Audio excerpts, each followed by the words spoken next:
ರಿಕಿರೈಗೆ real estate ಉದ್ಯಮವೇ ಮುಳುವಾಯ್ತಾ ಪ್ರಶ್ನೆ ಇದೆ. ರಿಕಿರೈ ಹೆಸರಲ್ಲಿ 100 ಎಕರೆ ಜಮೀನಿದೆ, ರಿಯಲ್ ಎಸ್ಟೇಟ್ ಜಮೀನಿದೆ, ಆ ಕೆಲಸವನ್ನ ಕೂಡ ಮಾಡ್ತಾರೆ. ಸಾವಿರಾರು ಕೋಟಿಯೇ ರಿಕಿರೈ ಪ್ರಾಣಕ್ಕೆ ಕಂಟಕವಾಯ್ತಾ ಅನುಮಾನ ಇದೆ. ರಿಕಿರೈಗೆ ಪ್ರತಿ ತಿಂಗಳು ಕೋಟಿ ಕೋಟಿ ಇನ್ಕಮ್ ಬರುತ್ತೆ. ಮುತ್ತಪ್ಪರೈ ಸಾವಿನ ನಂತರ ಸಾವಿರಾರು ಕೋಟಿ ಆಸ್ತಿಯ ಒಡೆಯ ಇದೇ ರಿಕಿರೈ ಆಗಿದ್ರು. ಅಪ್ಪ ಮುತ್ತಪ್ಪರೈ ಎಲ್ಲ ಆಸ್ತಿಯನ್ನ ರಿಕಿರೈ ವಾರಸ್ದಾರ ಅಲ್ವಾ ನೋಡ್ಕೊಳ್ತಾ ಇದ್ರು. ರಿಕಿರೈ ರಿಯಲ್ ಎಸ್ಟೇಟ್ ಉದ್ಯಮವೇ ಇದಕ್ಕೆ ಮುಳುವಾಯ್ತಾ ಅನ್ನುವ ಪ್ರಶ್ನೆ ಸಹಜವಾಗಿ ಕಾಡುತ್ತೆ. 100 ಎಕರೆ ಜಮೀನಿತ್ತು, ರಿಯಲ್ ಎಸ್ಟೇಟ್ ನಡೆಸ್ತಾ ಇದ್ರು, ತಿಂಗಳಿಗೆ ಕೋಟಿ ಕೋಟಿ ಇನ್ಕಮ್ ಇತ್ತು ಅವ್ರಿಗೆ. ಒಂದೇನಾದ್ರು ಕಾಫಿ ಲೋಟ ತಗೊಂಬ ಅಂದ್ರೆ 5-6 ಜನ ಆಳಿದ್ರು, ಕೈಗೊಂದಾಳು ಕಾಲಿಗೊಂದಾಳು ಅಂತಿದ್ರು. ಅಂತಹ ಸುತ್ತಮುತ್ತ ಇರೋ ಬಾಡಿ ಗಾರ್ಡ್ಸ್ಗಳ ನಡುವೆಯೂ ಕೂಡ ರಿಕಿರೈ ಪ್ರಾಣಕ್ಕೆ ಸಂಚಕಾರ ಕಾದಿತ್ತು ಅಂದ್ರೆ ಹೇಗೆ ಮತ್ತು ಯಾಕೆ, ಮತ್ತು ಇದರ ಹಿಂದಿರುವಂತಹ ಮಾಸ್ಟರ್ ಮೈಂಡ್ ಯಾರು ಸುಪಾರಿ ಕೊಟ್ಟಿದ್ರು? ಸದ್ಯ ಮೇಲ್ನೋಟಕ್ಕೆ ಶಾಪ್ ಶೂಟರ್ಸ್ಗಳನ್ನ ಕರೆಸಿದ್ದಾರೆ ಅಂತ ಹೇಳಲಾಗ್ತಾ ಇದೆ. ಅವ್ರು ಇಲ್ಲಿ ಅವರೋ ಹೊರಗಿನವರೋ ಗೊತ್ತಿಲ್ಲ, ತನಿಖೆ ಆಗ್ಲಿ ಗೊತ್ತಾಗುತ್ತೆ. ಶಾಪ್ ಶೂಟರ್ಸ್ಗಳನ್ನ ಕರೆಸಿದ್ರೆ ಸುಪಾರಿ ಕೊಟ್ಟಂಗೆ ಅರ್ಥ ಅಲ್ವಾ? ಇಲ್ಲಿ ಪ್ರಶ್ನೆ ಶಾಪ್ ಶೂಟರ್ಸ್ ಎಲ್ಲಿಯವರು ಅನ್ನೋದಲ್ಲ, ಸುಪಾರಿ ಕೊಟ್ಟವ್ರು ಯಾರು ಅಂತ. ಕುಟುಂಬದೊಳಗಿನ ಕಲಹ ಕಾರಣನ ಅಥವಾ 100 ಎಕರೆ ಆಸ್ತಿಯ ಒಡೆಯ ಆಗಿದ್ರು ರಿಕಿರೈ, ಆ ಆಸ್ತಿಯೇ ಏನಾದರೂ ಇವರಿಗೆ ಕಂಟಕವಾಯ್ತಾ ಅಥವಾ ರಿಯಲ್ ಎಸ್ಟೇಟ್ನಲ್ಲಿ ಏನಾದರೂ ಕಿರಿಕ್ ಮಾಡ್ಕೊಂಡಿದ್ರಾ? ಈ ಡಿಸ್ಪ್ಯೂಟ್ ಇವತ್ತು ಅವರ ಜೀವವನ್ನು ತೆಗೆಯೋ ಹಂತಕ್ಕೆ ಹೋಗಿ ನಿಂತ್ಕೊಳ್ತಾ. ಒಂದು ಗಮನದಲ್ಲಿರಲಿ, ಅವರ ಚಲನವಲನಗಳನ್ನು ಬಹಳ ಚೆನ್ನಾಗಿ ಪಕ್ಕದ ಅಂದರೆ ಹತ್ತಿರದಿಂದ ಅರಿತಂಥವರೇ ಇದಕ್ಕೆ ಕೈ ಹಾಕಿದ್ದಾರೆ ಅನ್ನೋದ್ರಲ್ಲಿ ನೋ ಡೌಟ್. ಯಾಕಂತ ಹೇಳಿದ್ರೆ ಇತ್ತೀಚೆಗೆ ತಾನೇ ಅಬ್ರಾಡ್ನಿಂದ ರಿಟರ್ನ್ ಆಗಿದ್ರು, ಇಂಡಿಯಾಗೆ ಬಂದಿದ್ರು, ಬೆಂಗಳೂರಿಗೆ ಬಂದಿದ್ರು. ಜಸ್ಟ್ 2 days ರೆಸ್ಟ್ ಮಾಡ್ತಾ ಇದ್ರು ಬಿಡದಿಯಲ್ಲಿರುವಂತಹ ಅವರ ಫಾರ್ಮ್ ಹೌಸ್ನಲ್ಲಿ, ಅವರ ನಿವಾಸದಲ್ಲಿ. ಗಮನಿಸಿರ್ತೀರಿ, ಅವರ ಜಸ್ಟ್ ಮನೆ ಒಳಗಿರೋದು ಬಿಡಿ, ಹೊರಗಡೆ ಗೇಟೇ ಹೆಂಗಿದೆ ಗೊತ್ತಾ? 7 ಸುತ್ತಿನ ಕೋಟೆ ರೀತಿಯಲ್ಲಿ ಗೇಟ್ ನಿರ್ಮಾಣ ಮಾಡ್ಕೊಂಡಿದ್ದಾರೆ. ಸೊ ಒಳಗೋಗಿ ಫೈರಿಂಗ್ ಮಾಡೋಕ್ಕಾಗಿಲ್ಲ ಅವ್ರ ಕೈಲಿ, ಮನೆಯಿಂದ ಹೊರಗೆ ಬರೋಕೆ ಕಾಯ್ತಾ ಇದ್ರು. ಪ್ರಶ್ನೆ, ಮಧ್ಯರಾತ್ರಿ ಆಚೆಗೆ ಬಂದಿದ್ದಾರೆ, ಅದನ್ನ ಯಾರಪ್ಪ ಕಾದ್ಕೊಂಡು ಕೂತಿದ್ರು?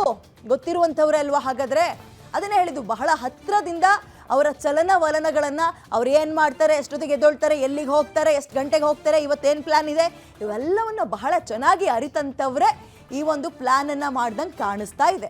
ಅಲ್ಟಿಮೇಟ್ ಆಗಿ ತನಿಖೆ ಆಗಬೇಕು. ತನಿಖೆ ನಂತರ ಪೊಲೀಸರು ಏನು ಇನ್ಫಾರ್ಮೇಷನ್ ಕೊಡ್ತಾರೆ ಅದೇ ಅಲ್ಟಿಮೇಟ್. ಬಟ್ ಸದ್ಯಕ್ಕೆ ನಾವೇನು ಚರ್ಚೆ ಮಾಡ್ಬೋದು? ಹಿಂಗಾಗಿರ್ಬೋದಾ, ಹಂಗಾಗಿರ್ಬೋದಾ, ಅವ್ರು ಸುಪಾರಿ ಕೊಟ್ಟಿರ್ಬೋದಾ, ಆಸ್ತಿ ವಿವಾದ ಕಿರಿಕಾಗಿರ್ಬೋದಾ, ರಿಯಲ್ ಎಸ್ಟೇಟಲ್ಲಿ ಏನಾದ್ರು ಸಮಸ್ಯೆ ಆಯ್ತಾ, ಅಥವಾ ಕುಟುಂಬದ ಒಳಗೆ ಕಲಹ ಇತ್ತಾ? ಇಂತಹ 10 ಹಲವು ಅನುಮಾನಗಳು ಸದ್ಯಕ್ಕಂತೂ ಕಾಡ್ತಾ ಇದೆ. ಮುತ್ತಪ್ಪರೈ ಮೇಲೆ ಅಟ್ಯಾಕ್ ಆಗೋಕೆ ಕಾರಣ ಏನು? ಮುತ್ತಪ್ಪರೈ ಅವರ ವಿಚಾರ ಗಮನಿಸ್ತಾ ಇದೀವಿ ನಾವು.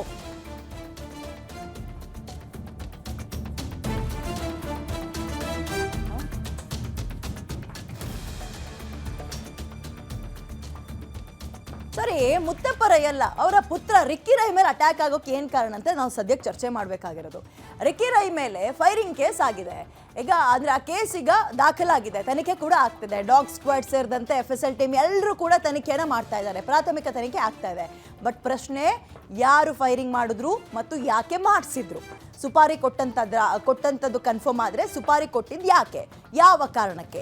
ಆಸ್ತಿ ಕಲಹನ, ಕುಟುಂಬದ ಒಳಗಿನ ಕಲಹನ, ಅಥವಾ ರಿಯಲ್ ಎಸ್ಟೇಟ್ನಲ್ಲಿ ಏನಾದರೂ ಡಿಸ್ಪ್ಯೂಟ್ಗಳಾಗಿತ್ತಾ ಇತ್ತೀಚೆಗೆ? ಇವೆಲ್ಲವೂ ಕೂಡ ಅನುಮಾನಕ್ಕೆ ಕಾರಣ ಆಗುತ್ತೆ. ಒಂದು ನೆನಪಿರಲಿ, ರಿಕಿರೈಗೆ ತುಂಬ ಈ ಡ್ರೈವಿಂಗ್ ಮೇಲೆ ಕ್ರೇಜ್ ಇತ್ತು. ನಾನು ಕೇಳ್ಪಟ್ಟಂತೆ ಈ ಡ್ರೈವಿಂಗ್ ಮೇಲೆ ಸಿಕ್ಕಾಪಟ್ಟೆ ಕ್ರೇಜ್ ಇತ್ತು. ಎಷ್ಟೋ ಸಲ ಡ್ರೈವರ್ ಇದ್ರೂ ಕೂಡ ಅವ್ರನ್ನ ಪಕ್ಕದ ಸೀಟಿಗೆ ಸರಿಸಿ ರಿಕಿರೈ ಡ್ರೈವ್ ಮಾಡ್ಕೊಂಡು ಹೋಗಿರುವಂತಹ ಹಲವಾರು ಉದಾಹರಣೆಗಳಿದೆ. ಅದನ್ನೂ ಕೂಡ ಈ ಸುಪಾರಿಯನ್ನ ತಗೊಂಡಂತವರು ಗಮನಿಸಿದ್ದಾರೆ. ಸೊ ದ್ಯಾಟ್ ಮೊದಲನೇ ಫೈರಿಂಗ್ ಆಗಿರೋದೇ ಫ್ರಂಟ್ ಸೀಟಲ್ಲಿ, ಅಂದ್ರೆ ಡ್ರೈವಿಂಗ್ ಸೀಟ್ ಹತ್ರ. ಸೊ ಅಲ್ಲೂ ಕನ್ಫ್ಯೂಷನ್ ಆಗಿದೆ ಅವ್ರಿಗೆ ಸ್ವಲ್ಪ. ಮೊದಲನೇ ಗುಂಡು ತಾಗಿರುವಂಥದ್ದೇ ಫ್ರಂಟ್ ಸೀಟಲ್ಲಿ. ಹೇಳ್ತಾರೆ ರಿಕಿರೈ ಡ್ರೈವರು ಏನಾಯಿತು, ಎಷ್ಟೊತ್ತಿಗಾಯಿತು ಅಂತ ಪೊಲೀಸರು ಕೇಳಬೇಕಾದ್ರೆ ನಮ್ಮ ಗ್ಯಾರಂಟಿ ನ್ಯೂಸ್ನ ಎಕ್ಸ್ಕ್ಲೂಸಿವ್ ವಿಜುವಲ್ಸ್ನಲ್ಲಿ ನೀವು ಬೆಳಗ್ಗೆಯೂ ಕೂಡ ಗಮನಿಸಿದ್ರಿ ಅಂತ ಕಾಣುತ್ತೆ. ಸಾಧ್ಯ ಆದರೆ ಈಗಲೂ ಕೂಡ ಹಾಕೋಣ. ರಿಕಿರೈ ಡ್ರೈವರ್ ಈ ಒಂದು ಪ್ರಾಥಮಿಕ ಹಂತದ ತನಿಖೆಯಲ್ಲಿ ಏನನ್ನ ಮಾಹಿತಿನ ಹಂಚಿಕೊಂಡ್ರು, ಶೇರ್ ಮಾಡಿಕೊಂಡ್ರು ಪೊಲೀಸರ ಹತ್ರ ಅಂತ. ಗಾಡಿ ತೆಗೆದ್ವಿ, ಇನ್ನೇನು ಸೌಂಡ್ ಬಂತಲ್ಲ ಅಂತ ಸೈಡಿಗೆ ಹಾಕೋಷ್ಟೊತ್ತಿಗೆ ಹಿಂದೆ ಫೈರ್ ಆಯಿತು. ಇಂತಹ ಕೆಲವೊಂದು ಇಂಟ್ರೆಸ್ಟಿಂಗ್ ಮಾಹಿತಿನ ಬೆಚ್ಚಿಟ್ಟಿದ್ದಾರೆ ರಿಕಿರೈ ಡ್ರೈವರ್. ಬಟ್ ನಿನ್ನೆ ರಿಕಿರೈ ಡ್ರೈವರೇ ಡ್ರೈವಿಂಗ್ ಮಾಡ್ತಾ ಇದ್ರು. ರಿಕಿರೈ ಹಿಂದೆ ಕೂತಿದ್ರು ಅಂತ ಆತನ ಚಾಲಕ ಪೊಲೀಸರಿಗೆ ವರದಿಯನ್ನು ಒಪ್ಪಿಸಿದ್ದಾನೆ. ಸೌಂಡ್ ಎಲ್ಲಿಂದ ಬಂತು, ಆಮೇಲೆ ಇನ್ನೊಂದೇನು ಅಂತ ಹೇಳಿದ್ರೆ, ಇವೆಲ್ಲವೂ ಕೂಡ ಆ ಕ್ಷಣಕ್ಕಾಗಿರುತ್ತೆ. ಅವ್ರಿಗೆ ಐಡಿಯಾನೇ ಇರಲಿಲ್ವಾ ಅಂತ, ಹಿಂಗೊಂದು ಆಗುತ್ತೆ, ಇಂತಹ ಒಂದು ದಿನ ಬರುತ್ತೆ ಅಂತ.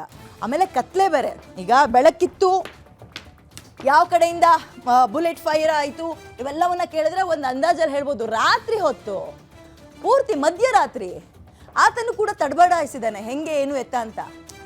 ಪೊಲೀಸರು ಕೇಳಬೇಕಾದ್ರೆ ಯಾವ ಕಡೆಯಿಂದ ಫೈರ್ ಆಯಿತು, ಯಾವ ಕಡೆಯಿಂದ ಸೌಂಡ್ ಬಂತು, ಸ್ವಲ್ಪ ಲೆಕ್ಕಾಚಾರ ಹಾಕ್ಲಿಕ್ಕೆ ಕಷ್ಟ ಆಗುತ್ತೆ. ಮಧ್ಯರಾತ್ರಿ ಅಲ್ವಾ, ಕತ್ಲೆ ಪೂರ್ತಿ ಕೂಡ.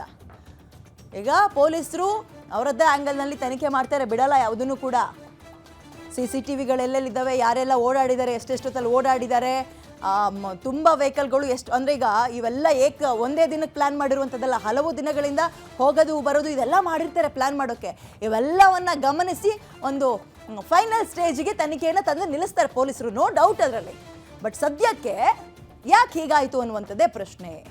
ಮಾಜಿ ಡಾನ್ ಮುತ್ತಪ್ಪ ರೈ ಅವರ ಮುದ್ದಿನ ಮಗ ರಿಕ್ಕಿ ರೈ, ಮುತ್ತಪ್ಪ ರೈ ಅವರ ಎಲ್ಲ ಆಸ್ತಿಗೂ ಕೂಡ ವಾರಸುದಾರ ರಿಕ್ಕಿ ರೈ, ಆ ಆಸ್ತಿಯೇ ಕಂಟಕವಾಯ್ತಾ? ಕುಟುಂಬದ ಒಳಗಿನ ಕಲಹ, ಏನೇನೋ ಡಿಸ್ಪ್ಯೂಟ್ಗಳಿತ್ತು ಅಂತ ಕೇಳ್ಬರ್ತಾ ಇತ್ತು, ಆಗೊಂದು ಈಗೊಂದು ಮಾತುಗಳು, ಅದೇನಾದರೂ ಇವರ ಪ್ರಾಣಕ್ಕೆ ಸಂಚಕಾರವನ್ನು ತಂತ, ಅಥವಾ ರಿಯಲ್ ಎಸ್ಟೇಟ್ನ ಹ್ಯಾಂಡಲ್ ಮಾಡ್ತಾ ಇದ್ರು ರಿಕ್ಕಿ, ಅದೇನಾದರೂ ಒಂದು ಪ್ರಾಬ್ಲಮನ್ನು ತಂದಿಡ್ತಾ? ಇಂತಹ ಆ್ಯಂಗಲ್ಗಳಲ್ಲಿ ಸದ್ಯ ನಾವು ಚರ್ಚೆಯನ್ನು ಮಾಡ್ಬೋದು. ಒಂದು ಮತ್ತೊಂದು, ಸುತ್ತಮುತ್ತಲೂ ಕೂಡ ಬಾಡಿಗಾರ್ಡ್ ಇದ್ರೂ ಹೇಗೆ ರಿಕ್ಕಿ ರೈ ಅವರ ಪ್ರಾಣಕ್ಕೆ ಕುತ್ತು ಬಂತು?